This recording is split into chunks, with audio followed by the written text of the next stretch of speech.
16h-18h. Historiquement vôtre. Stéphane Bern. Aujourd'hui, dans Historiquement Vôtre, avec Jean-Luc Lemoyne, David Castel-Lopez et Ivan Jacob, on réunit des personnages qui ont la folie des grandeurs.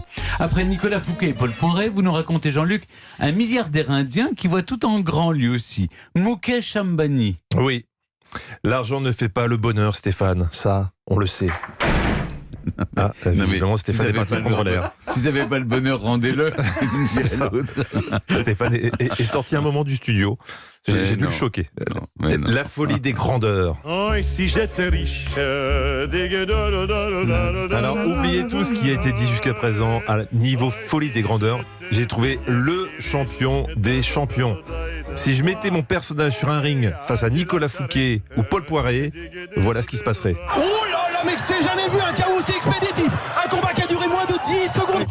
Ouais, non, mais je vais vous parler de Mukesh Ambani qui s'est fait construire une petite bicoque à Mumbai. Pas grand-chose, 27 étages. Et ce, pour une somme comprise, selon les sources, entre 1 et 2 milliards de dollars. Mais ça laisse de la marge. Milliards de dollars. Essaye de la vendre, celle-là, Stéphane Pazza. Mukesh Ambani, vous connaissez ? Non. Bah si, le président de Reliance Industries, un conglomérat de textile et d'énergie. Ah non. Non.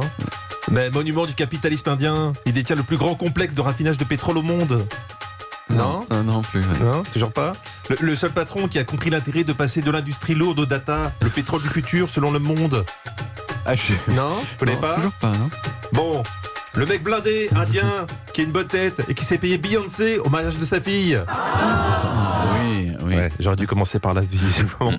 Je pensais que vous étiez plus calé en business. Mukesh Ambani, multimilliardaire, soit l'homme le plus riche d'Inde et d'Asie, et accessoirement celui qui est 4 fois plus riche que la deuxième personne la plus riche d'Inde. Ça vous situe le niveau. Ouais. À côté de lui, les Rothschild sont des prolos, les Kardashians sont des ploucs, et Stéphane Bern est un sans-dents. Pas d'offense, Stéphane. Je me suis penché sur sa vie, son parcours, son intimité.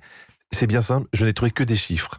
Sa vie est un amas de chiffres qui varie de source en source. Sa fortune serait estimée à 94,3 milliards de dollars. Bien que l'info soit contredite par une bonne dizaine de sites, notamment sur la page de votresalaire.fr. Selon ce site, son salaire annuel serait de 6 milliards 100 millions. Ce qui nous fait un salaire mensuel de 509 millions d'euros. Ah oui, quand même. Oui, c'est exactement quand même. Oui, Mukesh Ambani est un homme qui gagne 2 super cagnottes de l'euro-million par mois. Son histoire ? Une success story poignante et traditionnelle. En 1960, à partir de rien, son père crée une société de textile dans une petite pièce qui fait la taille d'un placard.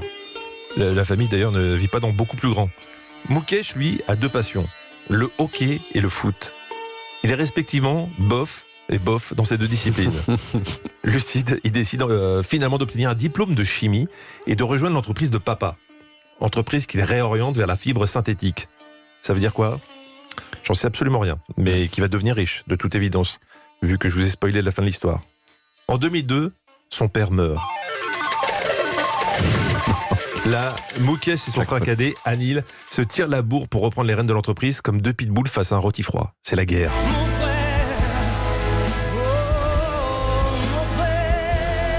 Maman s'en mêle, arbitre les chamailleries, leur file 2 claques et tranche en faveur de Mukesh qui va piloter la majorité de Reliance, l'entreprise familiale.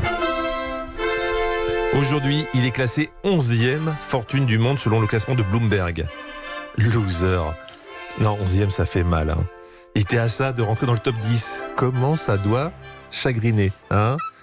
Arrivons enfin à cette bâtisse de 27 étages et 165 mètres de hauteur que Mukesh s'est fait construire à Mumbai. Alors je sais ce que vous dites, Stéphane. Oh, je le plains, ça doit être un enfer pour laver les vitres. Ne le plaignez pas. Non, ne le plaignez pas si vite. Écoutez plutôt, c'est un délire.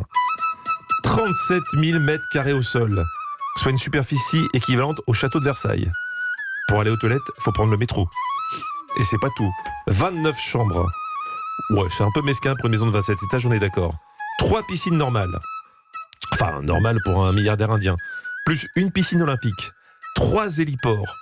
Pratique quand tu reçois et que tous les hélicoptères arrivent en même temps. Un étage hôpital, un cinéma, un théâtre.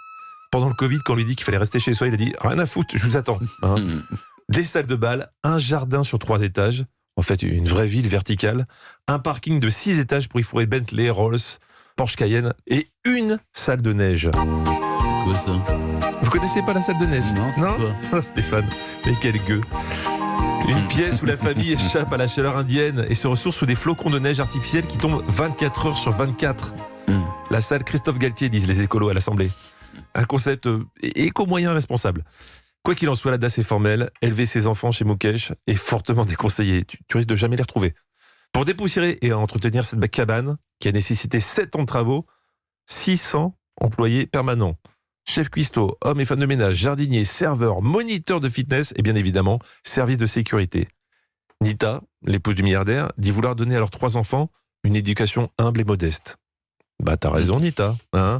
Quand t'as une piste de ski dans ton immeuble, c'est sûr que t'as une perception assez juste de la vie. Comme Mukesh n'investit pas dans la pierre, il organise des teufs.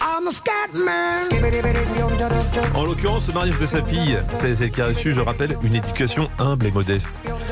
L'événement aurait coûté autour de 100 millions de dollars, selon la rumeur. Ouais, mais c'est le prix d'un mariage, si on veut que ça ressemble à quelque chose. Sinon, dans le cas de mariage pour une lune de miel, tu te retrouves avec ce genre de commentaires. Excusez-moi, ton mariage, au dessert, c'était une fête foraine. C'était même plus un mariage.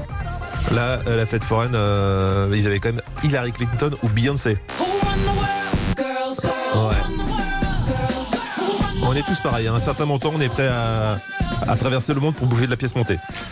Le nouveau défi de Mukesh, vous le connaissez, il va investir 25 milliards de dollars pour équiper l'Inde d'un réseau 5G qui deviendra à terme, je cite, le plus grand réseau du monde. Eh ben bravo Mukesh, ça c'est un bon sens des priorités. La couverture mobile de l'Inde en 5G, où seulement 32% des foyers ont accès à l'eau traitée. Au moins, ils auront du réseau pour pouvoir se plaindre. Merci Jean-Luc. Historiquement vôtre.